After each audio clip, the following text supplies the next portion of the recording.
What is up, everyone? Welcome to another week of the YouTube PvP Championships, where in this week I'll be facing off against the one and only DanOttawa. For more information about the YouTube PvP Championships, I'll link you to the previous videos I made on it. Watch those and get caught up with the action. Anyway, let's get into these battles, but first, quick look at his team. He's running Electrode, Hitmontop, Jellicent, Alola Ninetales, Beedrill, Munchlax, Kanto Ninetales, and Pelipper. I think a pretty well balanced team. He has an answer or two for basically everything on my squad, but I also have an answer or two for everything on his. So I do believe that this could go either way. I think my Nidoqueen is very strong though, really only struggles against the Jellicent and the Pelipper. But if I invest on shields, both of those matchups are manageable. Mandibuzz also really good, really only struggles versus Electrode and Ninetales. Especially if I run Air Slash, it can deal with the Hitmontop as well. And I don't expect the Electrode to really come out that much, because I also have Trevenant, Nidoqueen, Ferrothorn should absolutely wall that. My Magnezone also looks really good, because it can beat the A9, the Pelipper, the Jellicent. I think it does okay versus Beedrill and Electrode as well, and probably has some play versus Munchlax as well. And Wild Charge just hits everything hard, so I like to bring that as well. I think my Politoed also looks quite nice. I will be running Earthquake on it. With that, I can hit the Jellicent for very hard. But the Pelipper just does wall me in the first game. I actually forget about Pelipper. So I bring my Politoed like a safe switch here after having an awful lead with Ferrothorn into the Ninetales. And he brings in the Pelipper, which I was like, oh yeah, this thing exists. And I don't have Blizzard, so this is pretty terrible. But I do bait up to the Blizzard, which he actually does end up shielding. So it's really good for me. At this point, I feel pretty screwed though, because I can't really win this matchup. So I just planned on taking shield advantage here and hoping to sweep with Mandibuzz at this point.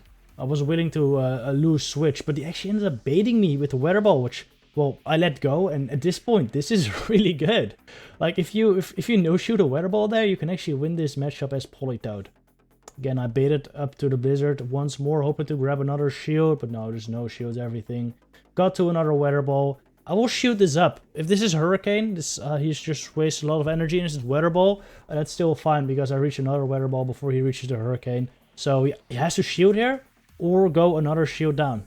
And he lets it go. I think a good move, because even if he shielded that, I would have been able to reach a Weather Ball before he reached 2. So he would have lost switch advantage either way. I go for the Weather Ball here. And this might seem incredibly dumb, because I had the Earthquake. But no, I didn't want to reveal that I had Earthquake, because that might come in very handy in a later game still. And with that Weather Ball, I put it in a range where a Power Whip or Foul Play knocks out anyway. So I didn't need the Earthquake damage that badly. I'd rather save that information for later. He brings in the K9 into Mandibuzz. This is not over actually, because an Overheat on Mandibuzz does a lot of damage. I don't expect him to throw it immediately though, so I no shield, just a Weather Ball luckily. He shields up my Foul Play. He gets to another move here, which I will let go. Again, I don't expect the Overheat. Honestly, I should have shielded that though. Yeah, I should have definitely shielded that. If that was Overheat, I die. And I'm gonna shield the second Weather Ball anyway, so I should have definitely shielded that first one. Luckily, he didn't throw an Overheat though. He might not even have it. Honestly, he probably runs Solar Beam or Psyshock, because that makes his Alola or Kanto Ninetales more flexible against my team. But if he had Overheat, he could have definitely taken Mandibuzz out there right there. Anyway, Jellicent comes back in, Ferrothorn Power Whips, and it is a good game. Next game, I'm bringing Mandibuzz lead with Nidoqueen and Magnezone in the back. Just kind of an ABB-ish line with Mandibuzz in the lead, only really losing to Alola Ninetales, and then 2 covers for that in the back. If I have a bad lead, I will switch into Nidoqueen, even if he has Jellicent. Like, Nidoqueen has play there, and I can probably get shields down so Magnezone can sweep later. If I'm okay lead though with Pelipper into my Mandibuzz, he brings in the A9. I have a hard wall here with a Magnezone, so this is looking very good for me. I'm just going to go for the Mirror Shot before hitting Dazzling Gleam, hoping for the attack drop. I don't get it though, that's fine. I can still take this move quite easy. This is part of the reason I went with my regular Magnezone and not my Shadow, because it's just more bulky, and I felt I needed the bulk in this matchup. Though, actually, if I had Shadow, that Mirror Shot would have knocked out, so that would have been good too. But since Wild Charge basically one-shots all the water types anyway, and does enough versus the rest without the shadow bonus, I don't think it's required. I throw my wild charge immediately, and he actually brought in the Pelipper, which is wild. He has to shield up the move. I do that to the weather ball though. It's Electrode, and yeah, at this point I can just bring in my Nidoqueen, and this is looking pretty solid for me at this point. Foul play actually hurts though, that more than I was expecting, but I have 2 shields. I really don't have to worry about any more charge moves of this thing. Well, I do have to worry, but I have 2 shields, so, you know, it's not gonna hit me. That's what I mean. So yeah, just gonna farm this down using 1 shield, and then I should have a bunch of energy loaded to throw into this Pelipper, which is already pretty low. Actually, almost considered running like Stone Edge on Nidoqueen for this matchup, just for like Beedrill and Pelipper potentially. But with the Jellicent also there, I felt I needed the Earth Power. But for this, I think Stone Edge would have been epic if I could have if I could have hit that onto the Pelipper. But no, we just end up poison jabbing down anyway. GG. Since it's a load of Ninetales, is Powder Snow, my Hitmonchan actually becomes significantly stronger. I'm running Fire Punch and Thunder Punch on it, which basically gives it a way to damage basically everything on Dan's team. With Thunder Punch, it can 2-shot Jellicent, it can 1-shot Pelipper, it can do so much damage versus Beedrill, and counters just add up versus everything else. I lead Magnezone with it because it doesn't really love to see Beedrill, Jellicent, and Pelipper, but if I see anything else in the lead, I can just switch to it safely, and whatever he brings in afterwards will take a good beating from it. I actually get a really good lead though, with Magnezone to a load of Ninetales.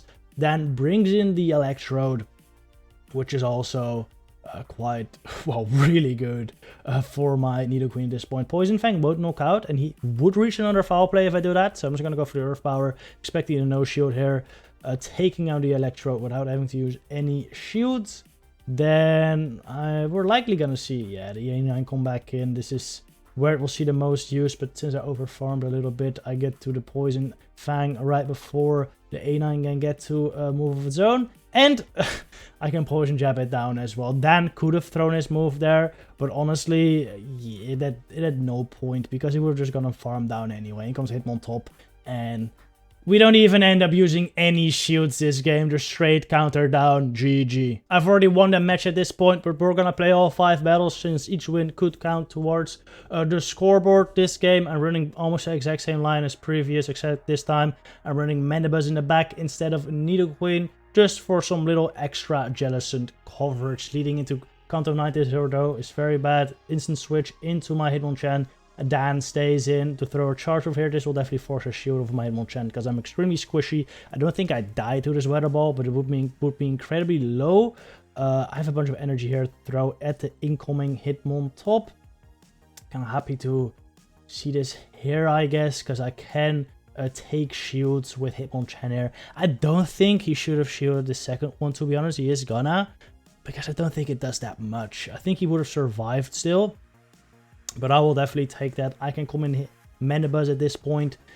Stone Edge will do a lot of damage on my Mandibuzz though, so I really regret not bringing Nidoqueen at this point. I'm gonna shield this up because the Stone Edge will do a lot of damage though. In hindsight, I think I should have no-shielded that though. I think I definitely take that, and he has to throw another move to kill me. And I could have probably killed this or farmed it down with Magnezone and then just swept the entire line. I think in hindsight, that's the safest play. But the Ninetales is also still 3 fire spins away from his move. So if I can somehow get a 2-spark advantage with the Magnezone, I can still reach the Wild Charge before Ninetales Weather Ball. And here we go, 1, 2 sparks. Now I only need 4 for the Wild Charge, and that's right before it gets to the Weather Ball. So I can knock out the Ninetales or actually with the Magnezone. And then hopefully I can kill the Jellicent as well with Zone. Fortunately, he gets to the move before I do, but he basically threw immediately. His energy dry, so my Mandibuzz can get to this move and take out the Jellicent, coming back from another bad lead here. Very close game though, GG. Final match, I pick up a very strong lead with Mandibuzz into Munchlax. Resisting all these licks. Body slams will add up, but Mandibuzz can definitely take him. I was actually surprised not to see Munchlax earlier. It is pretty alright versus my team. It's very neutral all around. but I think Dan was probably scared of my Hitmonchan and Mandibuzz, which both do look strong against him and do counter Munchlax. But as you're going to see in this matchup, Munchlax actually does have some decent play, especially if he can get a little bit of an energy lead. Can do a lot of damage onto Mandibuzz, and it's quite a tank too. Gonna throw another foul play here. After this, I should be able to farm this down before I get to 2 more body slams. This will put me into the red though. If he has Ninetales in the back, my energy is also gonna go nowhere. If he does have Ninetales on the back though, I'm gonna save this energy and probably switch it to Nidoqueen. Oh, I mean, Alolan Ninetales. With Kanto Ninetales here, I'll just let my Mandibuzz go down. I was considering switching into Nidoqueen here for a second, but that doesn't make any sense. I'd rather just let my Mandibuzz go down and just go in with my hard counter to Ninetales Politoed. Then he brings in the Hitmontop. I bring in the Nidoqueen, and this is basically, yeah, this is game over. There's nothing I can say. Hitmontop just gets hard countered by the Queen. I'll just shoot up everything, and then the Politoed will be able to take care of the Kanto Ninetales. So we go 5-0 against DanOttawa. Definitely some very, very close matches. So GG Dan.